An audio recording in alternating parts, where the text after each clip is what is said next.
Born and raised in the motherland, chasing a better life. Story of an immigrant. Concrete pastures. Concrete pastures. So, the way they tell you about, like driving, right? Yeah. An incident happened to me when I'll get to another incident. I'll tell you also about culture. We're going to talk about a lot of these cultural differences. Yeah, of course. About it. So I'm in here for about 5 months. Remember, I drive only, right? Always look at the people who live, the 1%ers. Remember we talked about the 1%ers? Yep. When you bring them to the hood, they get scared. And we used to laugh at them because, they're like, oh, what is wrong with these people? Is there something wrong with them? Is there, but it's their world. Mm-hmm. So here I am, 6 months in. I drive up to, no, I can tell you the date. I can tell you the exact date. It was the day before the World Cup, which Brazil won. Must be in 2001, right about there. So Yeah, because they haven't won in a minute. Right. So if you know that date, the night before, that's when Brazil won the World Cup the next day. But yeah, so I'm driving to Dallas. I was from work and I was going home late night, but I had to go to Dallas and come back home. But I stopped at the lights, and then somebody walked right past, minding their own business. And I was shocked as my heart started beating. Then I was asked myself, why did I do this? Then after I calmed down and I remembered, yeah, I've not been used to people walking on the streets by my side or crossing the road. Because where we stayed in Arlington, you were driving, there were no curbside people walking on the side or anything like that. And here was in the night, I'm just driving, I locked my cars, nothing, but for the first time, somebody actually walks past my window. And I was shocked. So then in my mind, I'm like, oh, okay, now I understand when they tell people, oh yeah, you're the rich people, when they go to these other places, they're kind of scared about something. But now you realize you're not used to it. Your mindset has to change or be prepared to go to that environment. Then you're not going to be, shocked about it. Mm-hmm. So learning and learning and learning. Yep.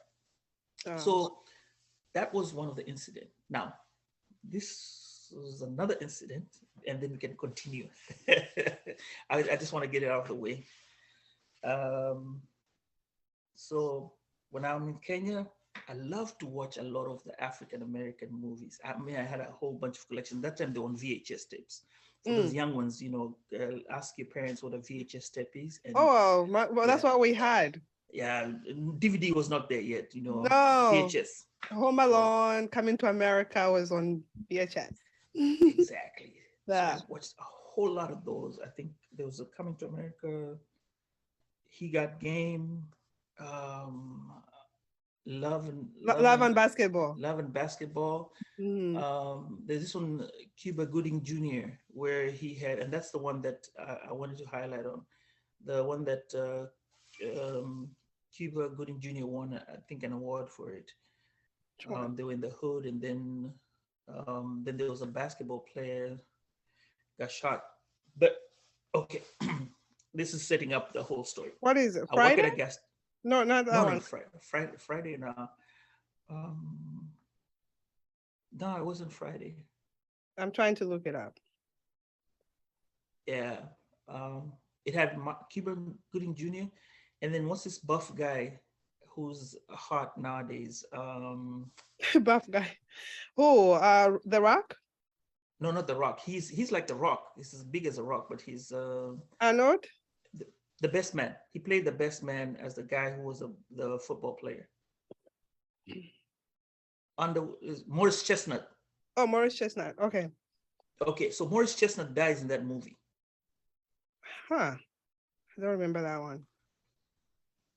I guess if you do a search, Morris Chestnut, and then Mark Cuba Gooding Jr., and then the movie that they played with, you probably find it. But we'll continue the story. I'll let you do the searching. Yeah. It's easier for me. Go ahead. I'm listening. I multitask really well. All right. So I'm working at a gas station. You know, gas stations are dangerous at night. Everybody was telling me, you know, working at a gas station is bad. You know, everything. You know, um,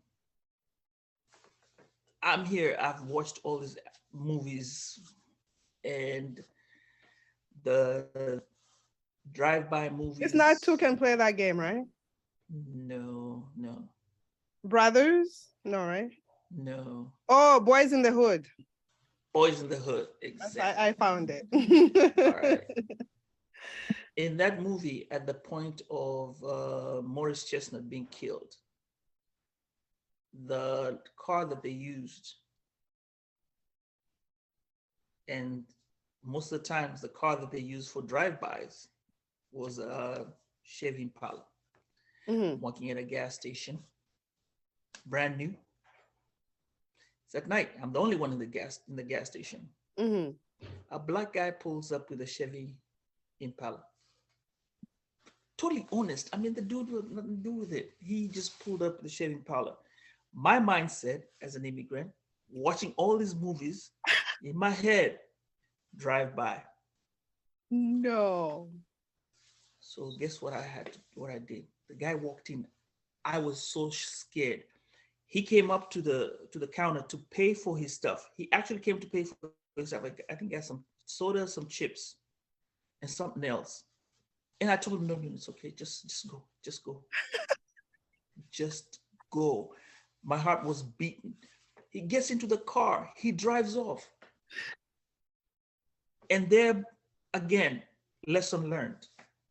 This man only came to buy his stuff. Does the car symbolize that he's a thief or he's whatever? No. But what was I used to seeing? You know, and this goes to a lot of the things where the media shows, you know, like what we see in the media and You bring Africans, up so to a speak. really good point. Right. And this is what You're also comes taking up with me the back podcast. to the Bronx, actually, with my own experiences. Yeah. Right. So it's not uh it's what the media portrays, what you're used to, right? That you Yeah. have to unlearn and experience. And here I was. The guy was probably shocked, was like, oh wow, I'm getting free stuff today. No, here I am, I'm about to press the button for the cops to be called because I'm thinking, hey, Yeah. you know what? I'm dead. This is my last night. I mean, hey, you know, and I was done. So that was another experience that I had at a gas station, Wow. and it taught me something. You know, don't judge people by what you see. You know, let them tell you who they are. You know, learn Yeah. from them who they are. Yes, sometimes it does not work, but for the most part, give them a chance.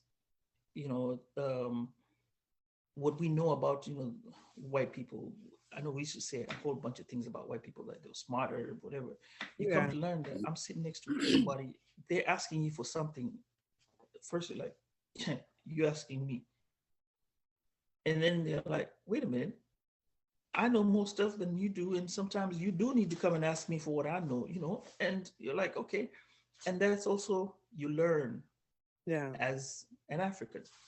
You're learning a whole lot of things when you come, and this where the green card comes in. You're given the opportunity, learn, but also stay humble. Know it. Have It's like you stay humble, have the passion, progress, open your knowledge, learn a lot, and you will have a wonderful time. And this is for the green card holders and everyone else who's actually here, whether you're being a student or you're coming to live.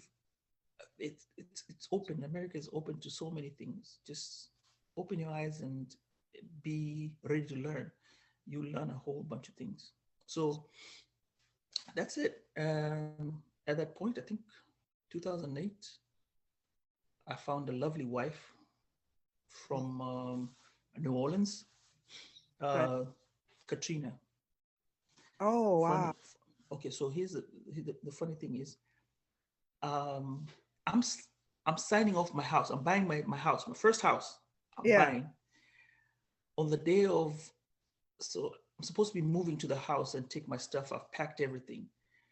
On the day of, I get to be off. I'm sitting down. I'm watching TV, and I'm looking at this place. I'm like, okay, somewhere in Louisiana they have something. The river banks are overflowing, and Yeah. they Mm-hmm. It, I actually watched. I saw it overflow and break. The banks broke. I saw it on TV. I was watching. I was Yeah, like, okay, that was so interesting. heartbreaking. But I don't know. Mm, don't have a clue. Yeah. TV, me. I'm trying to move to a new house. So the next day, I'm coming back to pick up my stuff. I'm seeing a lot of people around my area because it was more like a residential area. Not it was residential, but had more apartments. So Yeah. then I got my stuff and moved. Well, come to realize 6 months later, I meet the love of my life and my wife on. Actually, we met each other online. Wow. On an app? On an app, blackpeoplemeet.com. Wow. But I'm always scared to get on those apps. I've tried, but I'm like very skeptical about it. uh, I, it, it, some apps yeah. you have to there's a rule about it and there's a way to go about it. Um, However, Yes, you teach me. uh, 2023, I'm gonna 2023 we're open gonna up work on it. my Right. my mind to it. I'm gonna be intentional about dating. It is interesting. You also meet different kinds of people on the app. That's how I met my wife. Now, remember, I had no idea how Katrina was and everything. So she Yeah. takes me there for the first time, and we actually walk around there, and I get to see, how high the water is Yeah. from the way. See, right now you're probably not going to have it, but back then you could see the streaks of where the water had stayed. And to me, I said, well, uh, in my life, I am happy that, well, not happy. It's a sad thing because with that she did lose one of her parents. Mm, But with that Katrina incident, which was kind of a bad thing, I met her. I yeah. probably would not have met her if not for it because yeah, we would Because have a been in lot of the different people I countries. think came to Texas Right, from Louisiana. They all came right, right. to Texas, I guess, because it's closer, right? Yeah, and that's what they used to come all the time whenever it was happening. They used to come to Dallas when they had the storms. They used to come to Dallas and then go back. So Dallas was kind of like the meetup area, and then they'd spread around. But Yeah. all I'm trying to say is that was how two at the same, how the universe is connected. I Yes. was here finishing up my house, and I can, you know, for me, I'll say, oh, that's when I signed up for my house. When I signed up for my new house, my first ever house in America. For her, it was wow. That's when I was running away. That's when our family actually was splitting apart for a long time, and that was Mm. catastrophic for her. It was it was a momentous event in life in For for for sure, for for her, everybody. right? My heart But was breaking, and especially with what happened, the controversy around it. It was just like they didn't get help in time. When people was like you were from what we were seeing on TV. I'm sure she can explain much better, but from what we're seeing on TV, it's like help didn't go there in time. again, um, and the US is big. One thing we also have to realize, and I'll tell immigrants, look, the US is very big. You look at Africa and Africa's countries, that's how you look at the US. So whenever Yeah. you're looking at that perspective, also realize that whatever happens, people usually concentrate on their region and not a bigger region. Mm-hmm. And don't be shocked when you meet sometimes African American people, which sometimes I used to have this.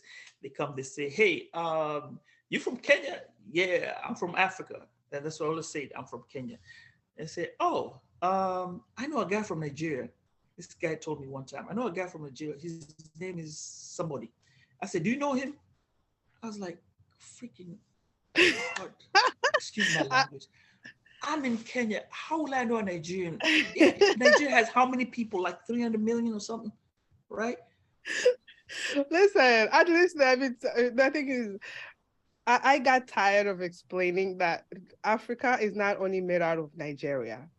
Africa is made out of all of these different countries.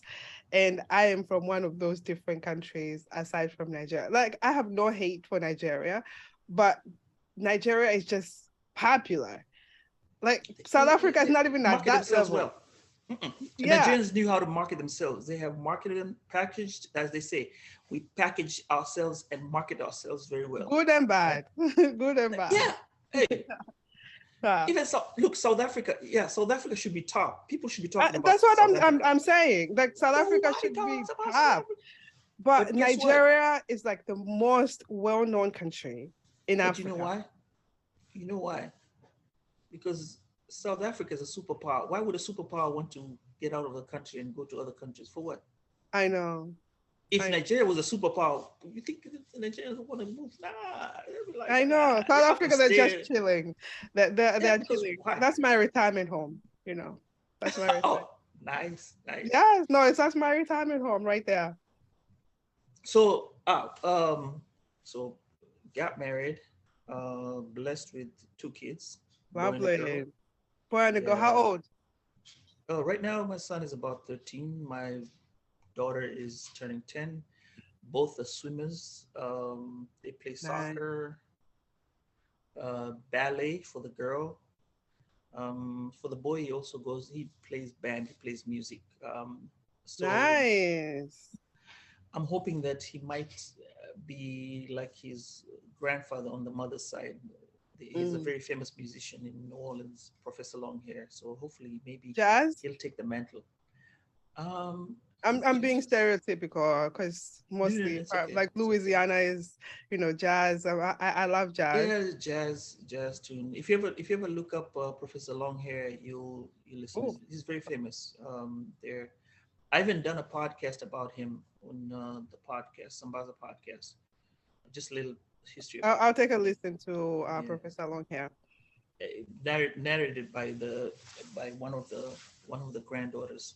Nice. So yeah, so No, that's that's how beautiful they are. that they're into different activities and exposure is all we can do for our kids. And they pick up whatever they want, you know, to take up for a lifetime. I'm trying to do the same to expose my kids to whatever I was not exposed to. My mom tried to expose us to a lot. Being a single mother, she did a great job, like an amazing job to expose us. Like you learned how to use a fork and a knife in boarding school.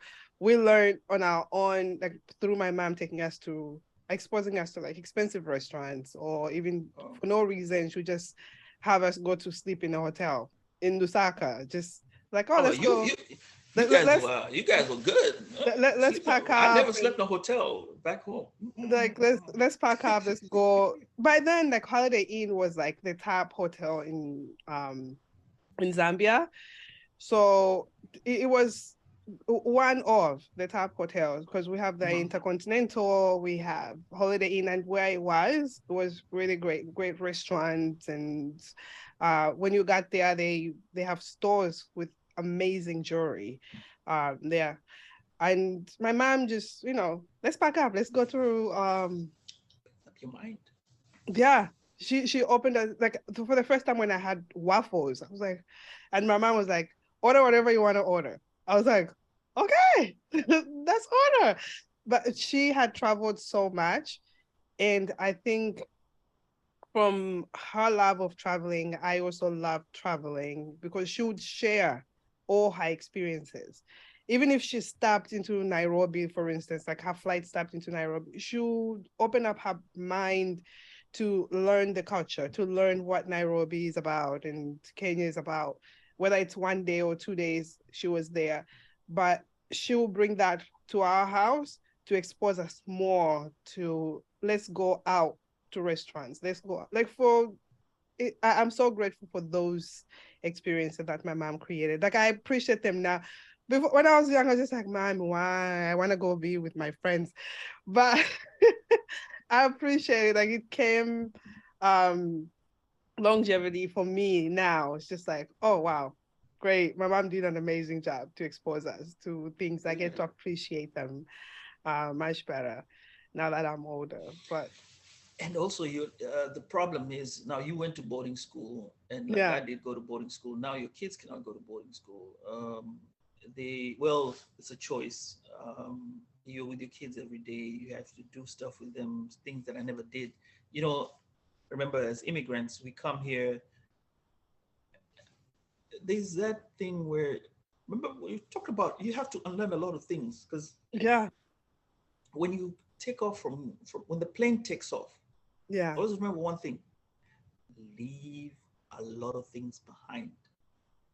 Get in fresh. Open Blank up your page. mind to a lot of things. Blank page. Yeah. Because I remember the first time my mom saw me change my son diaper. I think it was a shock to her because she was like, she couldn't. It's like, wow, you could do that. I was like, yeah, I have to. This thing. So I think in her mind, she was looking at my dad Yeah. and her. Mm-hmm. Never happening. No, Yeah. no. That's the How? woman's job. Right. Yeah. And you had a house help, house manager. They call them house Yes. managers nowadays. Yes. You had a Yes. house manager nowadays who'll take care of the house, Mm-hmm. and it's not there. So you have to do it yourself. So you can't get up with the mindset of like my dad used to come home, sit with a newspaper, read what my mom was in the kitchen cooking. Then we'd have the family dinner, and Yeah. then sit on the table. Actually, we sat on the table, everybody, and had dinner, and then Mm-hmm. dispersed.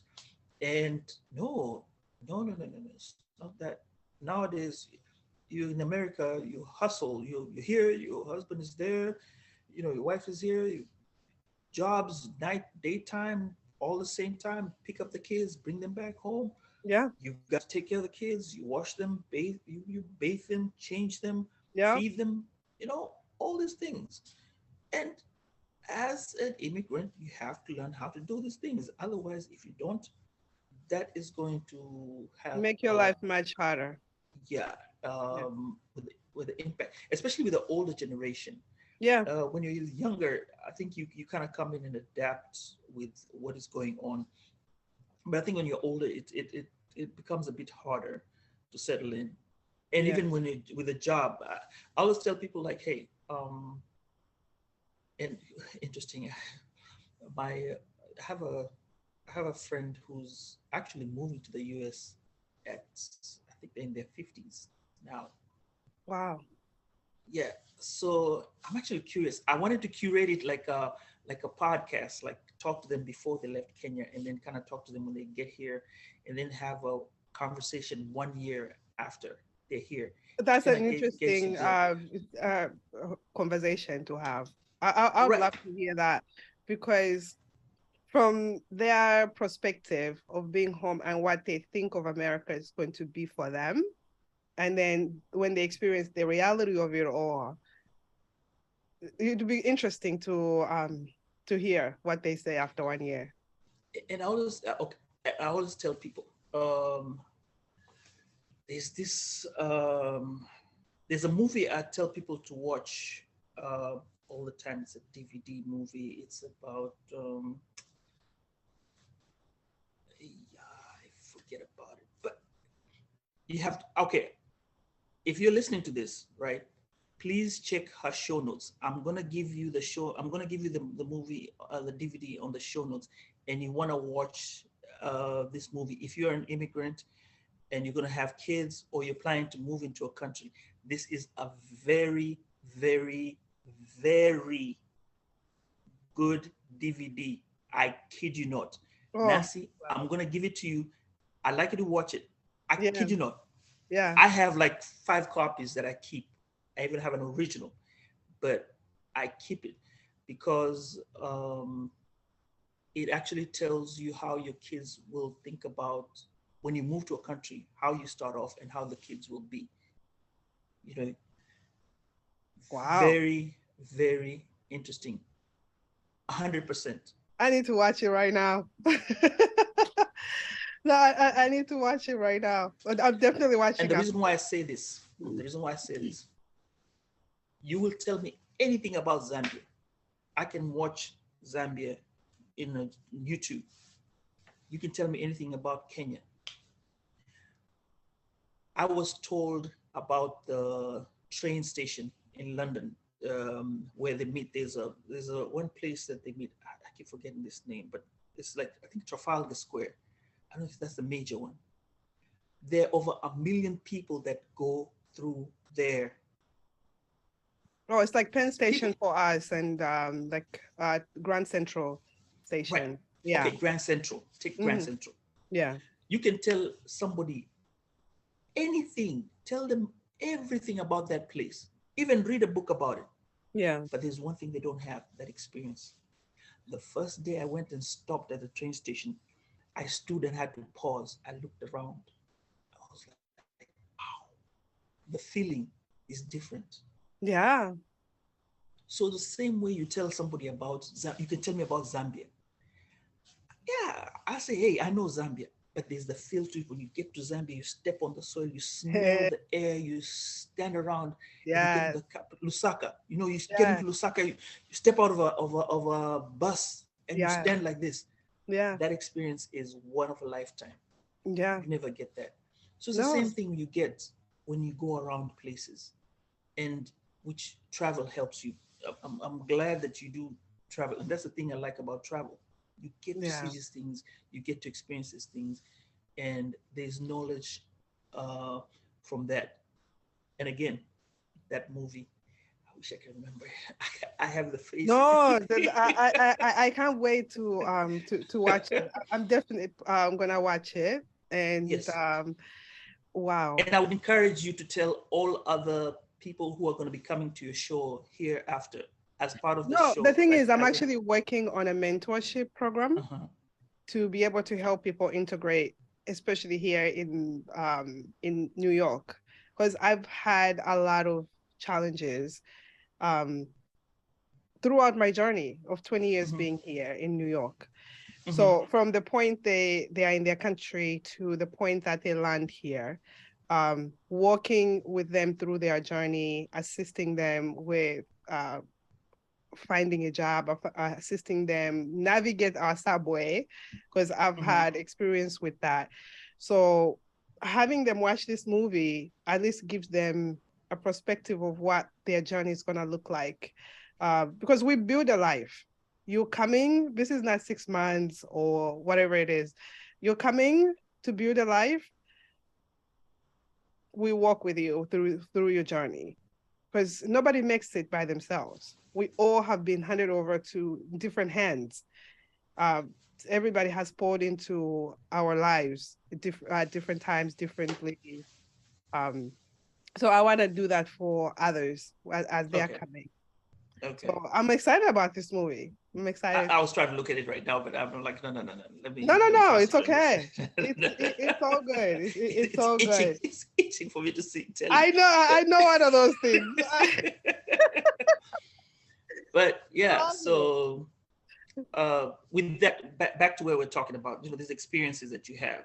Yeah, Um, you know, as an immigrant, you have to learn how to, take the things out and then experience them, and then be open. yeah. Uh, it's don't leave. Like you said, you're Zambian. Hmm. Here's what I say. I'm American.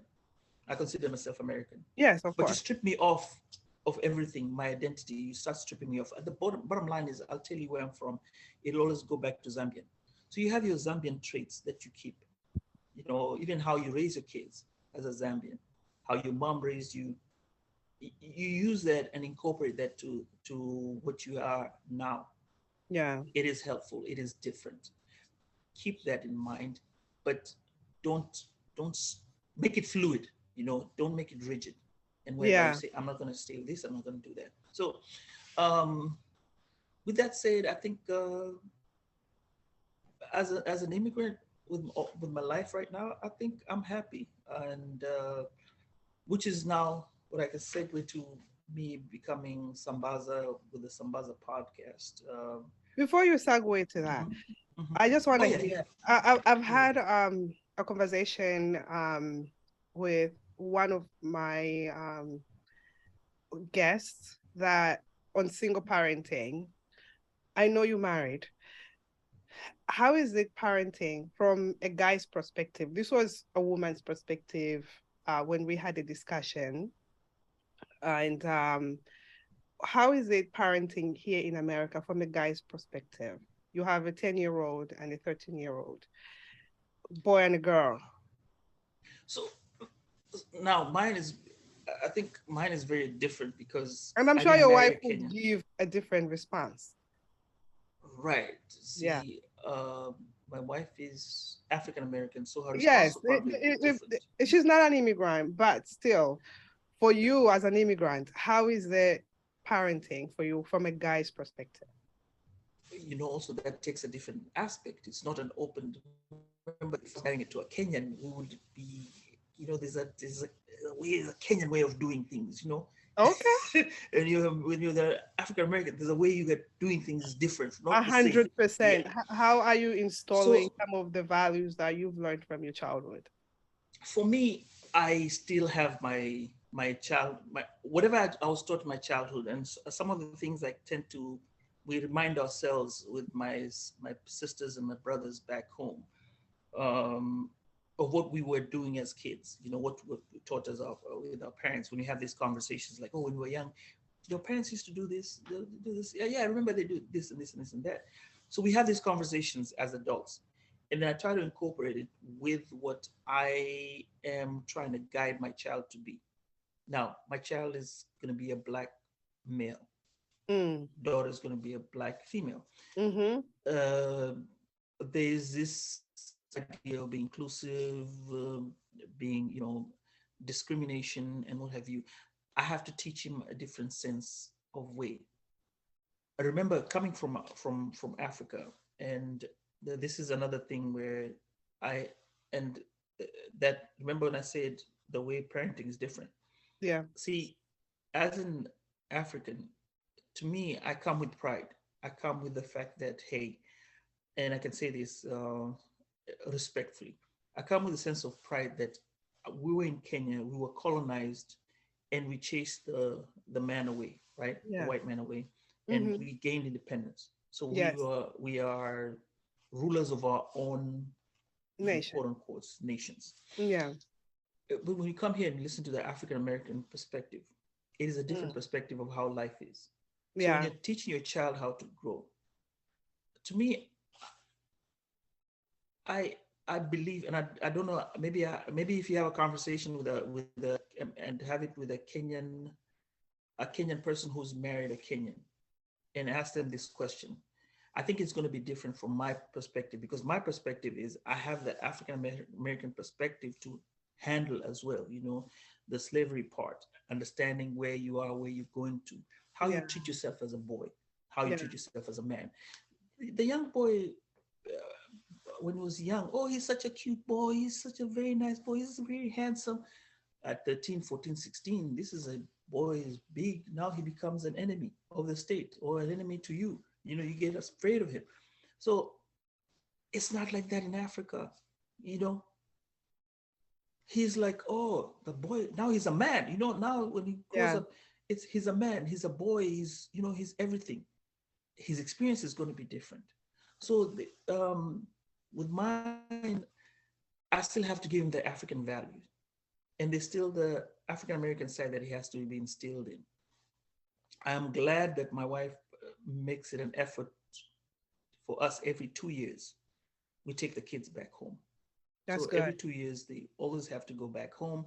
They get in touch with their cousins and their nephew. Nice. Yeah, it was weird. I only have one nephew. Wow. All of them are girls. So gets in touch with nephew, and the weird part is I am the firstborn of our family, so I take care of the family estate with the help of my sisters and Mm-hmm. my brother. And it's funny that I have to instill the same thing in him. I tell him, you know what, you're the oldest of your generation from my side. So when I'm gone, you're gonna be the executive of the estate. All these things that are happening right now, like decisions have to be made. They Yeah. don't care whether you're here or not. You're here, you're the oldest. Things have to pass by you. You're the last one to put the signature on it. It doesn't just go anywhere. Yeah. So I am teaching him that responsibility, as in you're still going to be an African American. You're still going to be an African. You're still going to grow up here. But remember, your roots are in Kenya. Your family's property is also in Kenya. You Yeah. have to take care of that property as being the eldest. So whatever you do with it, just know you're responsible for it. So that's kind of the things that I teach him to be a man. You know, I don't know if it's the correct way. You know, this is the first round go round. You know, as a parent, I don't Listen, know. I Are don't there any think there's results? Are you getting any. 100% at the end of the, you know, when the or your child talks about it and say, hey, you know what?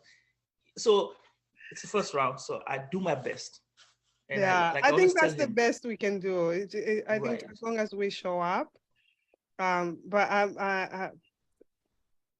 that's amazing. Like, So you take them back home for them to meet and understand their roots, from your side, and then they also experience their mom's side here in the U.S., which is great. and I always tell them like, okay, we may be tough as parents, and especially us as Africans, we may be tough as parents, but always remember, it's coming from a place of love. When you get to Yeah, 18 and get to do these things out there, the world ain't gonna know you, or it's not gonna come from a place of love. They're not teaching you. No, these are consequences, real consequences. So when you hear me telling you don't do this, and I'm giving you these consequences, you're like, oh, daddy, this is so hard. Fine, but just know it's coming from love. At 18, when the government is coming for you or the IRS is coming for you, they know there's no love there. yeah, No. Uh-uh. yeah. So Sure.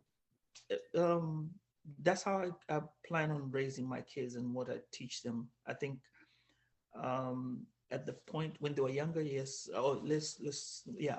The younger they get spankings, yes, I do spank.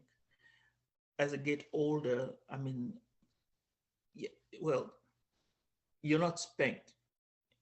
This is what we say. You could be spanked. Yeah, Don't get me wrong. You could be yeah, 18, but I can still stand up and spank you. Don't get it wrong. But I stop spanking you. I have to talk to you as an adult. At 13, I think even me as a parent, as my dad, I even told my wife this. At about 13 years old, my dad stopped spanking me. I think the last spanking I got was in grade 5. And after that, it was just talking. He tells you this, this, this. If you don't see this, this is what you're going to get. And learn like that. But, you know, I can still whoop you. So that's Being an immigrant can be hard. Having been away from my home country for over 20 years has allowed me to experience these hardships firsthand. Throughout my journey, I've had a lot of challenges that were hard to bear. Juggling adjustment to a new country, obtaining my immigration papers, getting married, having children, establishing my career, and finding time for myself. Even though I've always had faith, I also relied on therapy, which gave me the tools to cope with the issues life brought me. My fellow dreamers, let's remove the stigma around therapy and normalize seeking help with today's sponsor, BetterHelp. BetterHelp offers licensed therapists who are trained to listen and help you. Go to betterhelp.com/concrete pastures for 10% off your first month of therapy with BetterHelp and get matched with a therapist who will listen and help in as little as 48 hours. As oh they yeah. should. My boy gives me a run for my parenthood, and he tests a lot every day. So I'm always curious just to understand because, again, there's I've stopped calling it the mom guilt or whatever it is. It's just I'm doing the best I can, but am I doing enough? And am I doing it right? Um, so I am always curious to know what other parents are doing, especially my African parents. Like, what are we My, rooting? my question to you is just simple. As an African parent, your mom raised you, right? Yes, single parent. Single parent, right? You're doing it again. Did she make Yeah. any mistakes? Um, And no, she did, she but did. we're gonna floss them off and say like, why Oh, did she she had make? If you look opportunities. She had opportunities, I call them. right, she had opportunities, but why was she having those opportunities? Because that's what she was accustomed to. That's all she could see. Right now here, you know, there's all it's a different vibe altogether. You're in Yeah. another stage, the millennium. Yeah. Back in the day, there was no computer, there was no, we never used to go to therapy. Yeah. When internet was not there, it was only TV and you and the kid, right? Yeah. Oh, Now it's true. there's I'm actually like discussing that in my therapy sessions, some of my therapy sessions that I have. I'm like, I don't know if I'm enough. I don't know if I'm doing enough for them. And um you're doing enough with what you have. As immigrants like me, if it comes to say, okay, I don't, I choose not to drink, and I choose not to drink and smoke, right? yeah, But it's my life, right? yes. My dad did it. Mm-hmm. I chose not to. Is he a bad man? No. Remember, he always paid for the fees. Yes. Number one, paid full.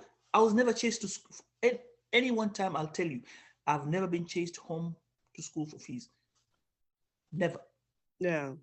But he had his vices. Yes. I choose, that's not my vice. You know, maybe to him, I probably would have had to have that conversation with him and say, why do you have to do that? Mm-hmm. Maybe your kids will sit down and have the conversation and say, why would you have to do that at that time? Then you can explain to them and say, look, I'm a first generation immigrant. And when I got in, this is what I had available to me. I don't know what template to go by. My template was my mom, and I'm going by it here. And this is what I have to give to you. And that's everything. By the way, so I found it hard to bring this in. I'm going to throw this in ahead of time with the podcast. I wanted to have this on my podcast and I missed it. But it's a struggle for African parents in itself when you're here, first generation, us, and especially when you're older and you have kids. Yeah. Number one, you don't know the banking system here. Remember, I did not know how to do the cash thing and everything. You don't Yeah. know how to go and apply for loans. You only know the one for Kenya. Mm-hmm. People don't teach you about credit and stuff like that. Yeah. That's part How of what my mentorship is going to be. so how I'm here as an immigrant, struggling to put food on the table, learn Yeah. all these things, and then I'm here raising a child.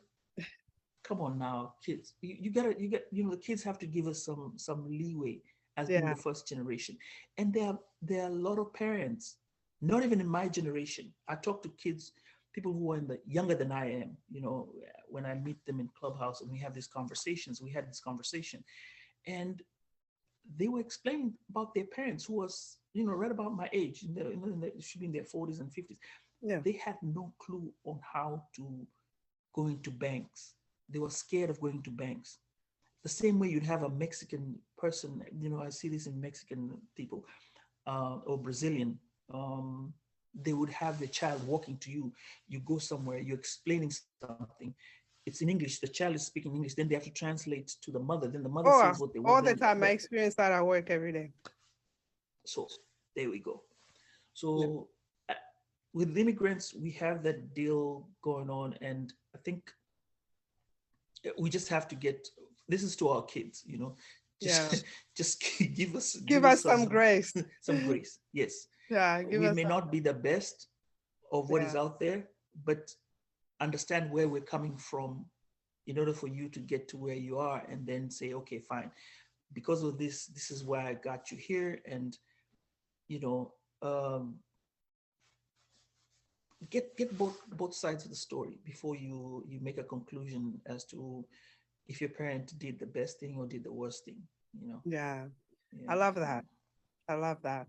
So I'm going to jump into what you do, sir. Podcasting, Sambaza podcast. Ah. Please share with us what it's about. I know what it's about, but I'm sure our Concrete Pastures community would love to know what it's about, so this way they can support. So Sambaza podcast. Sambaza means to spread, and I By the way, I call my love the people. hat. That, Oh, that thank you, that's thank awesome. you. I love it. um, Sambaza is the podcast, and Sambaza or Sambazaji are the brand. It's Swahili, or Sambazaji is to Sambaza, to spread, right? So I use it to spread the knowledge. So I started in 2020. Uh, Started off small, getting into it. Actually, it took me about 6 to 7 months before, because I didn't want to pay for it. I realized that Anchor, until I found out Anchor was free, so I started using Anchor. But um, that's how it came off. COVID started. I got into it and found a whole bunch of friends. So generally, what we do is the same thing as you do. Yours is different. You talk about with the immigrants story. You know, we talk about what we are doing, how we're Mm. getting on with our lives. Um, Mine is to do with getting off these issues where you look at Nancy, you're from Zambia, I'm Yeah. from Kenya. Then I'll get a story. We're talking about child discipline. Let's do child. I've done child discipline before. I think I'll take that as a topic. So when I do child discipline, I want to know how your mom disciplined you in Zambia. Yeah. What was it like when you were growing up and the discipline was? I'll tell you my experience in Kenya. Then I Mhm. have an African American experience in here in America, Yeah. which, oh, by the way, my show, it's only I only invite people who are black. South Africans, yes, you know, South Africa, even though you're light skinned, you're still part, you're South African, I'll take you. Um, uh, Listen, everybody has their audience and who yes, they are inviting to their platforms. Like for me, right. it's immigrants. So if you've lived in another country, that's who's coming on. You So you have Russian, you have you know, from Turkish, you have, but mine is specifically going to be African. You have to have the dark no, no, skin, no, for sure. and you come Mine from is Africa. all immigrants are everywhere in the world. Yeah, okay. So Yeah. yeah, mine will be specific. You got to have a dark skin, and then you have to be I living in that love zip it. code, I living it. qualify already. So hey. And you know, like for South Africans, you qualify on Zimbabweans. You know, if you're white, you have to qualify because you're living that zip code for over 200 years. So yeah, okay, cool. I'll put you in. You know. So uh, you're letting my South African people come in, Zimbabweans, Botswanas. They're also oh very yeah, like it. yeah, yeah. I don't know The about Botswanas are Namibia, mixed. Their skin is different. Like but Botswana is kind of similar it's kind of similar. Okay. Well, to South Africans, I well, think. if your family's been on that zip code for over 100 years, yeah, you qualify to come onto Sambaza podcast. But the whole thing is, so we talk about child discipline, right? Yeah. So I talked about the African American experience, how they were disciplined as kids, and then I came to talk about how you're disciplined, and then how Mm. I'm disciplined, and then I create a series. So at the end of it all, you have like a mostly it's 4 parts, sometimes 6 part series, where now we talk about these experiences, and then at the end of it, you kind of listen. I give you food for thought. So you're looking at yourself and say, hey, I'm in Kenya. This is how I discipline my child. You're in Zambia. That's how you discipline your child. An African American disciplines their child. Somebody from Botswana disciplines their child. Is there any similarity? Hmm, interesting. Yeah. Oh, okay. Then now you question yourself as, why are we having these similarities? We're humans. We're all humans. Then now you question deeper meaning, like, okay, why are we having that discrimination? Why are we having these borders? Why aren't we Pan-Africanists? Why aren't we sharing love? You know, so there's a deeper meaning of it. When you look at it on the top, you say, like I'm doing this project. I don't know if I'm going to finish it, but I think it's going to be one of the maybe one of the biggest projects and more sentimental, because I want to get to talk to the old people. Oh, and if you have somebody who's older, like in their 80s, 90s, and they're from Zimbabwe, I want to know their story, like how they was back in the day when they were younger, what they saw in their young age up to now, what they feel about the life as it is now, you know, the way they were growing up. I'm planning to do that with my mom, but this was just because I don't really know my mom that well because I spent a lot of the time with my grandmother. And also it's just like you don't ask questions. I don't think as African children we are allowed to ask, at least for me growing up in my household, we're not allowed to ask too many questions. How old your parents are, how this is, and how she grew up. I experienced my mom in bits and pieces because, again, my humble beginnings, and then I spent a lot of time with my grandmother. I don't even know how old my grandmother is. So I would even love to know. I don't think she even knows herself, like how, when she was born, actually, and her birthday. Because growing up, we didn't celebrate birthdays until See, later when my mom made it. So I it want to was seasons. know. They took by the seasons. Yeah. So for me, I would love to know like how my mom was. Like my grandmother kind of gave me a little bit when I went back home in 2016. And I was like so intrigued. I was like, wow, my mom was so savvy. She's like, yeah, she had a mouth. She used to talk a lot when she was younger.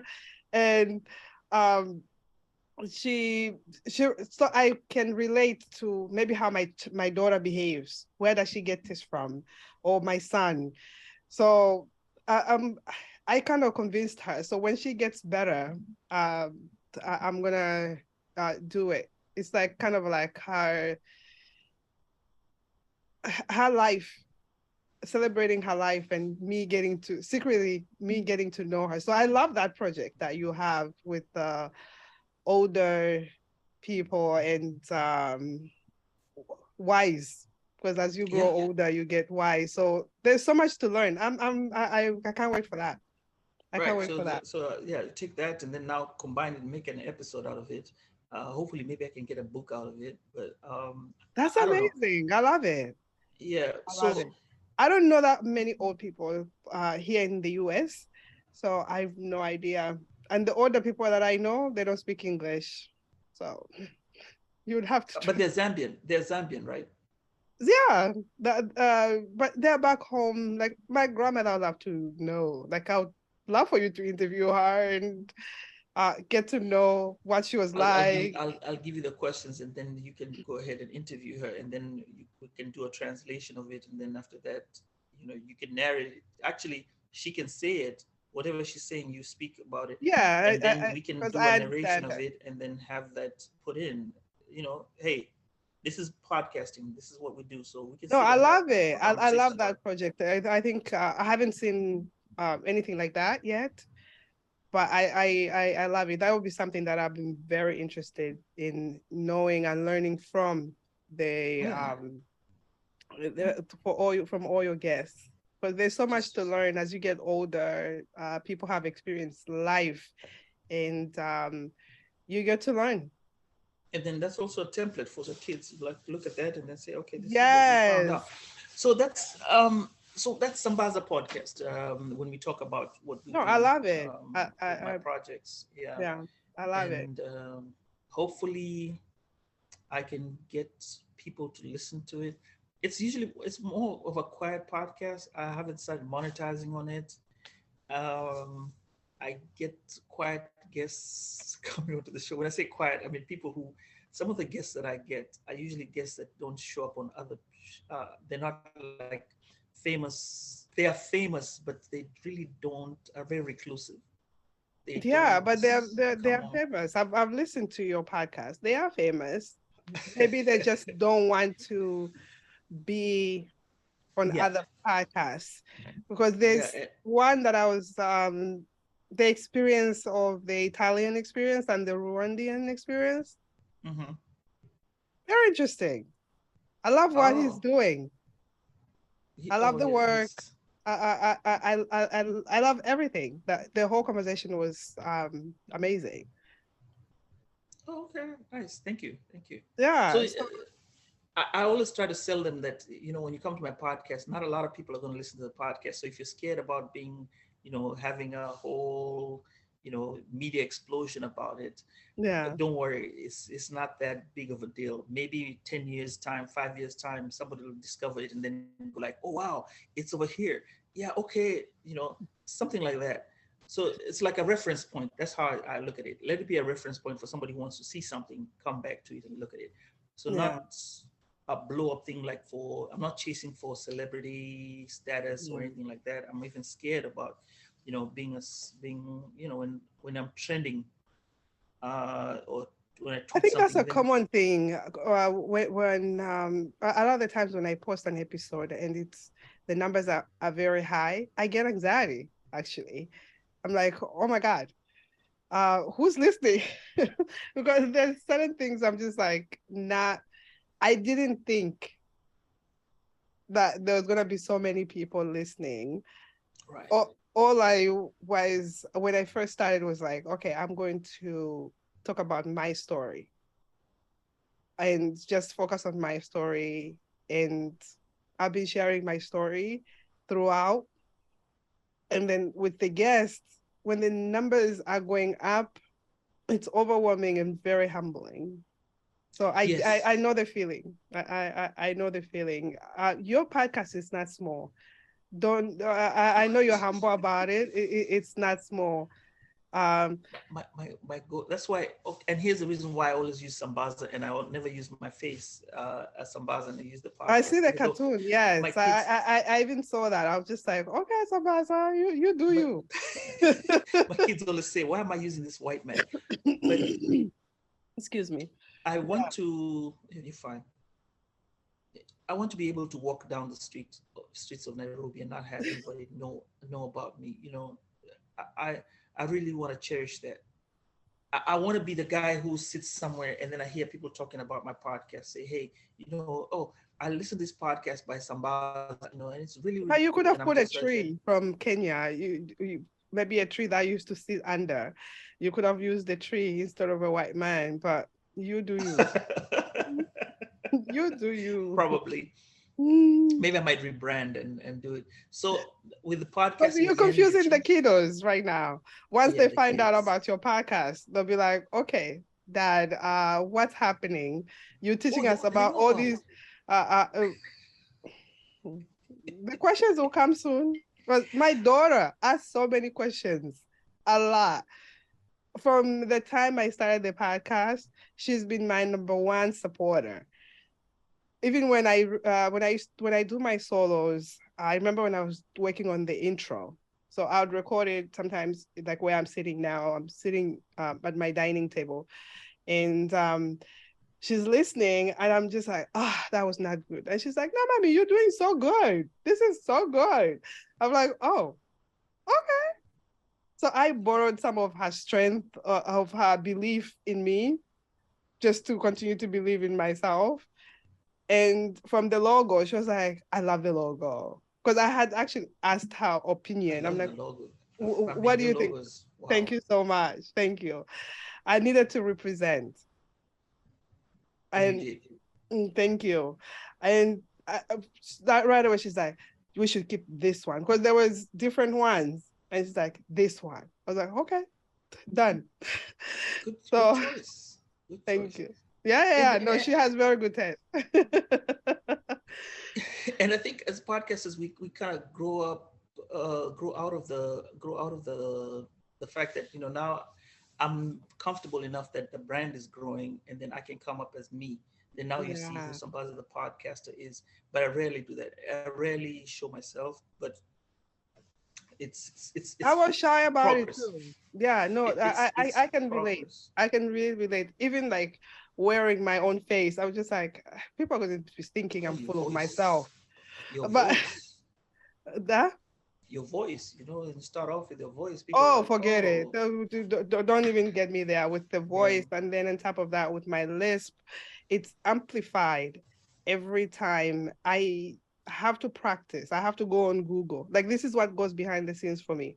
I have to go on Google, find out how something is pronounced the right way so I can pronounce it the right way, especially if I'm introducing someone or I have to say something, especially on my solo. I have the words. Right. I go because I have to pronounce it certain ways. When you have a lisp, there's certain words that don't come out the right way. And when you're on the mic, it gets amplified as to being mispronounced. Okay. And as a listener, I'll be honest with you, it's till today that I'm on this show that you've told me that you have a lisp. I had no idea you It's had been many one. years of practice. It's Uh, many years of practice, and also but it's to me, I would like, this is me personally. I'd like you to be natural as you are with the lisp. It comes out, and I know, yeah. okay, she has a lisp. It's There's no okay, going away from it, but right? And it's okay. I also like when I that's why when like on the videos I leave most of the mistakes. The audio, Chulu edits the audio, I so never she's a heard it on the audio. perfectionist. Never So heard it on the audio. she edits a lot of the things. There's someone's name I was saying it the right, like if I'm talking to you now, you can hear it, and on the mic when I said it, she was like, "We're gonna remove the last name. It's not coming out. It's not coming." I recorded so many times, and I even got frustrated. She's like, "No, we're not gonna post this. We're not going to post this because it's not coming out the right." So it's the Interesting. struggle behind all of these things. But I enjoy what I do. I love what I do. Like even with the challenges of pronunciations and all of these things, because that was what one thing that was holding me back, and I was just like, why I have to do this? Like, I know it's my calling. Why I gotta expose myself? Because this is a huge exposure. Like, you're exposing yourself, and my face is on it. I need to be able to to Yours pronounce. is definitely mine. I mean, when you look at mine, you'll never see my face First of until all, I I didn't even show know. up, I'm and I'm like, like, wait, man, if I didn't know the name, I was like, this is Sambaza. Like, wait. yep, yeah, yeah, yeah, yeah. But But listen, for each his own. For each his own. I just respect what you do and in your own genre, like to bring interesting topics for us to be able to think and unlearn certain things and just open up our minds in a different way. I love that. there was a show I listened to yours. I'm gonna bring this up. This guy from, I think it was from Zambia. He had a son, and then he was taking him back home Oh, for Francis. I think Francis Francis. for the first time, and I was kind of shocked. We were listening to it. We were driving to Tennessee with my wife, and we are listening to it, and I was like, "Wow, we send our kids every 2 years. This man is attempting to send the kid the first time, and they're at 17." And to me, at that moment, I was like, "Man, I wish I could get a hold of that boy and let him talk about his first experience in in In Zambia Zambia. and Yeah. what he felt about it." Because I've also done first time experiences for people who left here to go back to Africa, what they felt, what they saw. And it was interesting, a very, very Yeah. interesting topic to I hear did a what. homecoming too. I did a Mhm. homecoming with Chulu, and her experience was very interesting. Just like you, she went to the UK and then she came to the United States, but then she ended up going back home. And just that experience, um, because like everybody else says, my the way I see my country is how I left it. That's the picture I have. Which Um, is a bad, which is a we're gonna go back. I think we're still talking about an yeah, immigrant experience, and yeah. which So is a that's like which. the picture I have. But Mhm. after I went back home in 2012, and then the last time I was home was 2016. That's the last picture, 2016. I'm sure the country has evolved in a whole different way because we have a different president now. It's everything very different. But thank God for the internet. I can take a look and see and how the country is progressing, but it's not the same as being on the ground, of course. It's not the same. And lucky for me, I've always been able to go home since 2010. You are blessed.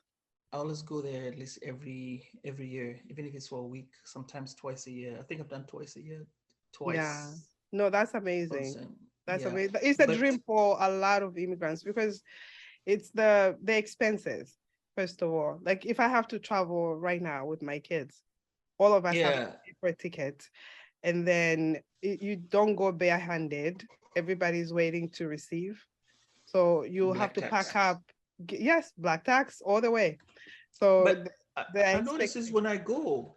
Now that I go every time, they're like, this guy was just here a year ago. Next thing you know, oh, he's here. Oh, okay. So they've gotten used to me being there.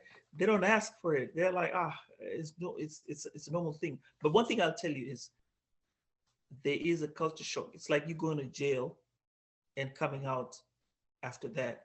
I Yeah. remember the first time getting home, I stayed seven. came in 2001. I went back in 2008 for the first time. And actually, I hadn't eaten fish. I said, when I got in, I said, I'm not going to eat any fish, just as a myself, right? Yeah. I said, I'll not eat fish until I get back home and eat fish at my mom's house. And that's what I Oh did. wow. But when I got there, it was so shocking. Things had changed. When I was leaving, that's when the phones were there. And then when I get there, phones now you could call and talk for a long time.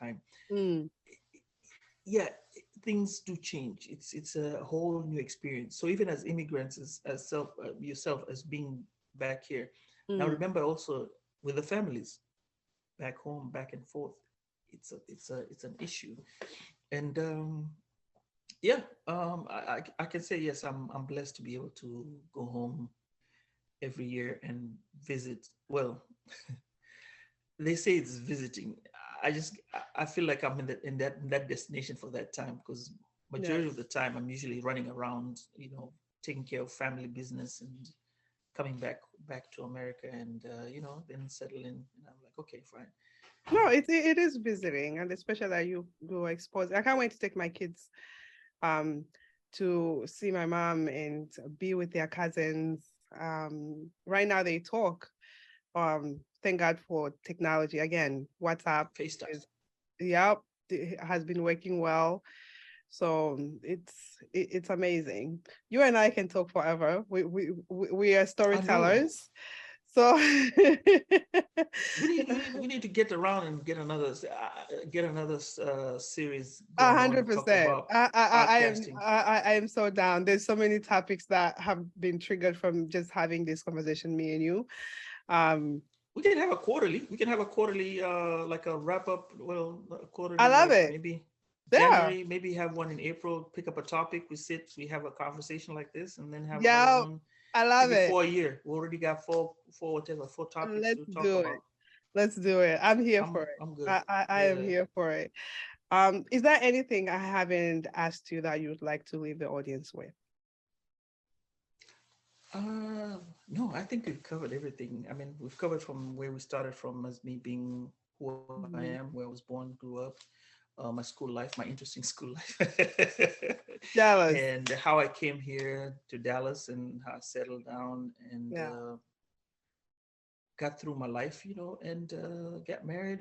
The only thing we haven't talked about, maybe we can talk about this in the next series, is about maybe dating online and how it works. Because I met my wife online, and I Yeah, think I no, know about two, three other you couples that you I've met triggered online. a conversation for me actually that I was going to talk to you offline, which is for us immigrants, we for me it was interracial marriage, and also we get married now to, let's say, African American. I'm interested to know like how your experience is being married to an African American and how those cultures marry together Oh, okay. and how those relationships marry together, and how is that? Is it interesting? Is it whatever it is? I'd love to know. It is. Uh, Actually, I did do a couple of episodes for interracial marriages. I did a series about it, but it's still not expounded. You see, that's the good thing about the series. I can yeah, take it, do a little bit, and then I can move it and create another one on yeah. on. So yeah, we could talk about it and then have a conversation. Yeah, I when you guess I told me think she it's a was African American, I was like, wow, I'd love to know that. And then online dating, of course, I am open to knowing. Listen, Yeah. 2023, intentional about dating. So All right. I'll put myself out there. So if Sambaza is on the job to We'll do an update. We'll kind of come sit up and do an update on the how it's on it, going. and yeah, how it's going. And hey, you know what? You could just create a show of it. Like run a couple of, like say, okay, I met this guy, blah blah. I didn't look, and then we kind of talk about it, and then I hey, am very shy when it comes to that. no, we're not, no details, just how the whole One dinner of my part. girlfriends put me on the spot, and I think on the show we called it immigrant dating. We had a long conversation, and at the end, she's like, we didn't talk about immigrant dating. I was like, oh, Lord. But So I'll it's do a continuation from that. I guess that was with Muma when I had a conversation and she put me on the spot. I was just like, I don't know, being a single mother, I don't know how I would marry someone in this situation of being a single mother and somebody coming, in in your in my little space. Yeah, yeah. space. Yeah, with my kids. I don't know how my kids are gonna reciprocate all of this you know, and stuff. But living and learning through life. So Like I said, you can have now, we can have a beginning part of it, and then we talk about whatever. And then when you jump into maybe 4 months later, we do an update on how it's going on, and then do another one on how it's going on. And then if you find somebody at the end of the year, we come back to here, we talk about it and and I say, okay, yeah, okay, we found we somebody. found somebody. Right. Lovely. I, you've been around, you've gone home, you've been here for a while, you have accomplished, I think, a lot of things. Do you feel you found your concrete pastures? I think I have. Um, and I Lovely. think I haven't talked about it from the beginning. And I said, uh, from what I felt is, and this was going to be, and this is the reason why I said this is I'm gonna really explain myself. I'm never gonna do this. I've never done this before. I don't think I'll do it again. Um, I felt like the beginning part of my life, my first 20 years, was living as a Kenyan in Kenya. Mm, I would have been bored with the fact that everything would have been the same all over again, like what my dad did. Come into the house, sit in the corner, have his newspaper, then kind of meet up on the weekend, have friends, do stuff like they all do. My best friend is in Kenya, and I see yeah. his life, and I love No, it. it's that way, I think, in a lot of African countries. It sounds But his like, has changed. yeah, His has changed. It's not like the way my dad was. I yeah, love it when I go to him. And it's funny when I get around him. He's Edward. He's my best man. And we went to school together. We met in school together. yeah, And he he is like a brother to me. But when I go home, we get to sit down. I really enjoy my time. I can spend 20 minutes, an hour, 2 hours. We just sit, have tea, and yeah, I'm good. But with having to move to America and have to raise kids here and have an African American wife, I think it brought a different chapter into my life. There's different foods that I'm eating that I will not be eating that out in Kenya. mm-hmm. Even Yeah. though she does cook ugali. What you call it again? Shima, that's Shima. awesome. No, Wow. in Swahili it's Need called some sima. muscles to Right. steer that. So you say shima, right? Yes. In Swahili it's called sima. Oh, Siba. Okay, so we'll refer it to sima because that's the actual word. We say it sima, sima, yeah. Ah, So she does know how to cook sima, and she'll cook it. wow. But the whole idea was this this next half of my life, or the next part of my life, I'm experiencing with somebody else, and I'm not experiencing what my mother did, or my dad did, or my grandfather did, Mm, or my grandmother did. It's all new. It has its challenges and has its benefits, but in the grand scheme of things, am I enjoying it? Yes. Have I found my concrete pasture? Yes. yeah. I look at myself and say, had I been at home, I may not have had this access to. Yeah. But thank I thank my parents, first of all. Like I said, they had their own challenges. They may not be the best, but they did what they had to do, and Yeah. they got us here. They gave us access to be here, and I'm here, um, and I'm grateful for the wisdom that I've been given, and the wisdom that I have now. I can actually give it out to anybody else coming in, be it through my podcast, and and through any other means I have. Even right now, when I'm sitting and talking to you. Oh, as we wrap up, when you told me that my podcast is viewed by a lot of people, I got an email last week by somebody who listened to my podcast, and the guy that they were listening to was a long lost friend and had me contact them, and they hadn't seen each other for like maybe like 20 years plus. So I made the connection. You see? And that is very powerful. I was like, wow, You it actually see? does that. Yeah. So there's power in it. And maybe that's part of it being one of the concrete pastures. I think with podcasting being a concrete, podcasting and me myself Yeah. being where I'm at, I have found my concrete pastures. And uh, lastly, I do want to thank you so much for actually sticking with me for all this time. I mean, we've been here for a long time. No Um, problem. This has been talked a about pleasure. I've had a great time. you did, I did too, and Yeah, this is a great you time. I love when people revisit right. their home And I want country. to give you flowers for your podcast because I mean, I think we were talking about this before, and I said Thank you. to you, you just told me you're 6 months into the podcasting, and I said Yes, with the breaks in way you between. project yourself and the way the moves that you've done have been such great moves that I felt like you are a seasoned podcaster, and we don't see this on the front, but there's a lot of hard work that goes into it, and I want to thank you for actually, giving me the pleasure to come onto the show. As I said before in the beginning, and right now, and I say it again, Thank you. thank you. Thank you so much. Your show's hitting a lot of people, um, and I'm pretty sure as Africans and African podcasters and immigrants as well, anybody coming to your show and listening to your show will learn a whole bunch of stuff, not just from the stories that are told. Maybe Yeah, when they get to talk to you on the back end and ask you questions and yeah, text you with all other communications, there's a lot that you have to offer. And with this project that you're doing, I'm going to pray that everything works out for you. 2023 is our goal. Dating as well. yes, We're gonna dating. work on it, and hey, thank you again, uh, Thank you and so, pleasure. so much.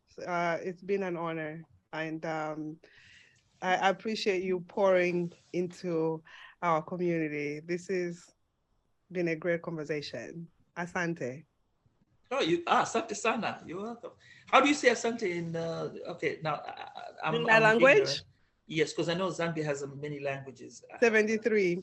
73. Okay, I don't know which culture, in which counting, but ethnic group do you belong to? Lozi. So Lozis. with us, if I say thank you, it's Nitumezi. Nitumezi. Yes, Nitumezi. Okay, and goodbye. Oh Lord. Oh, you don't have a word to say goodbye. um we do, but I'm a student of my own language. So we spoke mostly, I lost part of what my language because we spoke a lot of English in our home. My mom, I spoke my language when I was younger. When I moved with my mom, it was either one, speak English or Lozi. We spoke English with my sisters. Oh my God, I can't remember right now in this moment. You'll tell me because I was gonna use that as a saying bye for the Uh, show. So I guess we're I gonna use know, English. I know. We can use English for now, but Right. I have to say hello. We're gonna have a lot of sessions, so by the time we do the next session, I'll find out. Yeah. I'll find out Exactly. from my grandmother. She speaks better than me and my sisters, so I'll ask my grandmother. There you go. I'll pre- and I'll learn a few Swahili. I just interviewed someone from Tanzania, so that's how come I learned. I used to know a few words because I went to school with people from Tanzania, so I had to go back. I asked Siri. Siri, she said no, I don't speak Swahili. So I went to Google. Google gave me Habari and Asante. I was like, oh great, two things. And you did well. You did well. Yeah. All right. All right. Thank you so much for being All right. here. Thank you too. Have a good Thank one.